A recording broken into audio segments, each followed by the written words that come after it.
தமிழக வெற்றி கழகம் நடத்தியிருக்கிற 2வது மாநில மாநாடு வெற்று கூச்சல்களுக்கும் ஆரவாரங்களுக்கும் அடையாளமாக இருந்திருக்கிறது. உருப்படியான எந்த கொள்கை கோட்பாட்டு முழக்கம் இல்லை. ஆக்கப்பூர்வமான செயல் திட்டங்கள் அறிவிக்கப்படவில்லை. திமுக வெறுப்பு திமுக வெறுப்பு திமுக வெறுப்பு என்பதே அந்த மேடையில் அவர்கள் உமிழ்ந்த அரசியல். ஆட்சிக்கு வருவோம் என்று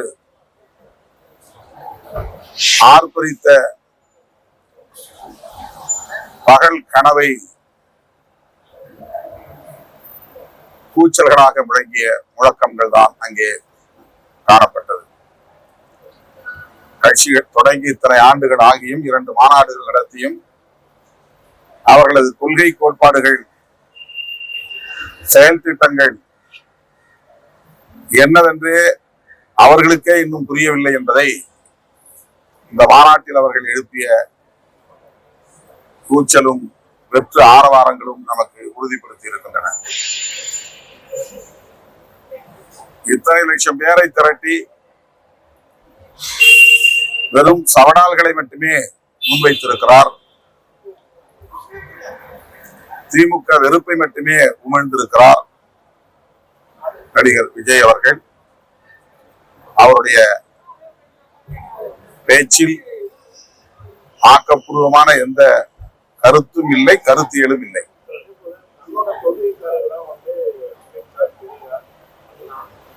வெறும் அடையாளங்களாக இருக்கின்றன. அம்பேத்கருடைய கொள்கை என்ன என்பதை பற்றி ஒருவராவது அந்த மேடையில பேசினார்களா? பெரியாரின் கொள்கை என்ன என்பதை பற்றி அவர்களின் பேச்சில் ஏதாவது வெளிப்பட்டதா?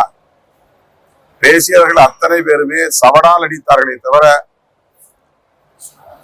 ஆட்சியை கைப்பற்றுவோம் என்கிற வேட்கையை வெளிப்படுத்தினார்களே தவிர திமுகவுக்கு எதிரான வெறுப்பை உமிழ்ந்தார்களே தவிர அவர்கள் உயர்த்தி பிடிக்கிற கொள்கை ஆசான்களின் கருத்தியல்கள் எதையும் பேசவில்லை.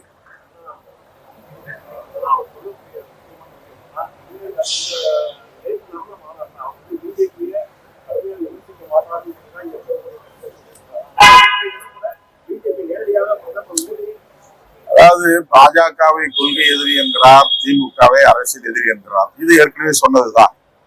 மீண்டும் அதையே ரிப்பீட் செய்திருக்கிறார். கொள்கையும் அரசியலும் வேறு வேறு அல்ல. அரசியல் இல்லாமல் கொள்கை இல்லை, கொள்கை இல்லாமல் அரசியல் இல்லை. திமுக அரசியல் எதிரி என்றால் அப்படி திமுகவுடைய கொள்கை இவர்களுக்கு எதிரி இல்லையா என்ற கேள்வி எழுகிறது. பாஜக கொள்கை எதிரி என்றால் பாஜகவின் அரசியல் இவர்களுக்கு எதிரி இல்லையா என்ற கேள்வி எழுகிறது. அதிலேயே அவர்கள் ஒரு குழப்பத்தில் இருக்கிறார்கள். வெறும் தேர்தல் அரசியலுக்கான வகையாக திமுகவை அவர்கள் கருதுகிறார்கள். அவர்களை ஆட்சி அதிகாரத்திலிருந்து அப்புறப்படுத்திவிட்டு தாங்கள் ஆட்சி அதிகாரத்திற்கு வருவோம் என்று விரும்புகிறார்கள். இந்த விருப்பத்தை வெளிப்படுத்துவதற்கு பல லட்சம் பேரை திரட்டி பேசியிருக்கிறார்கள். அவ்வளவுதான். அதே போல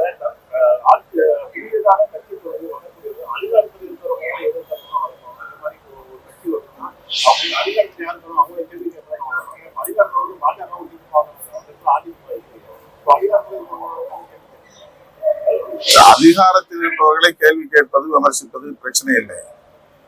ஆனால் அவர்கள் அதை தங்களுக்கான ஒரே அரசியல் கோட்பாடாக மட்டுமே வைத்திருக்கிறார்கள்.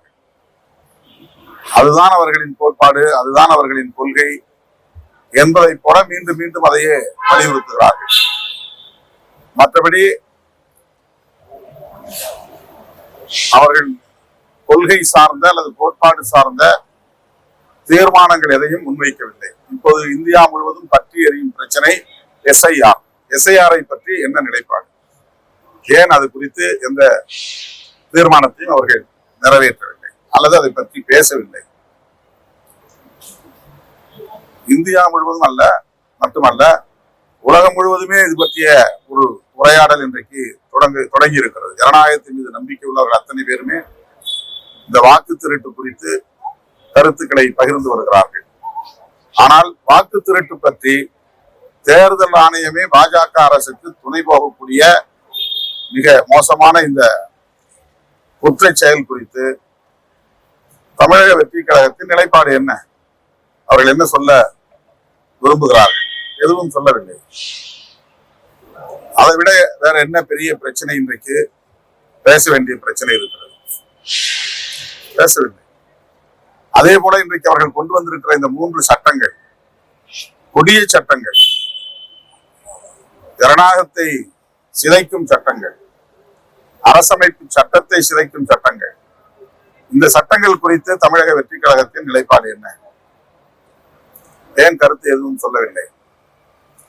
ஆணவ கொலைகளுக்கான தடுப்பு சட்டம் வேண்டும் என்று சொல்லுகிறோம். தென் மாவட்டங்களில் ஆணவ கொலைகள் அதிகரித்திருக்கின்றன. அந்த மண்ணில் நின்று கொண்டு ஆணவ கொலைகள் கூடாது என்று சொல்ல என்ன தயக்கம்? ஆணவ கொலைகள் குறித்து கருத்து ஏதும் சொல்லவில்லை. ஏனென்றால் கருத்தியல் சார்ந்து இன்னும் அவர்கள் விவாதிப்பதற்கு தயாராக இல்லை. ஆட்சி அதிகாரத்தில் இருப்பவர்களை விமர்சிக்க கூடாது என்று நாம் சொல்லவில்லை. அதிகாரத்தின் மீது இருக்கிற வெறி திமுக மீதான வெறுப்பாக மாறுகிறது, அவ்வளவுதானே தவிர கொள்கை சார்ந்த விமர்சனங்களாக இல்லை. டயா பூஸ்டர் சுகருடைய ரிமோட் கண்ட்ரோல் இனி உங்க கையில. அனைத்து மருந்து கடைகளிலும் கிடைக்கும். செய்திகளை உடனுக்குடன் தெரிந்து கொள்ள கீழ்கண்ட கேபிள் மற்றும் டிடிஎச் நெட்வொர்க்குகளில் எம்நாடு செய்தி தொலைக்காட்சியை காணுங்கள். பாதகம் செய்பவரை கண்டால் நாம் பயம் கொள்ளலாகாது பாப்பா. மோதி மிதித்து விடு பாப்பா, அவர் முகத்தில் உமிழ்ந்து விடு பாப்பா. அண்மை செய்திகளை உடனுக்குடன் தெரிந்து கொள்ள இணைந்திருங்கள் எம்நாடு தொலைக்காட்சியுடன்.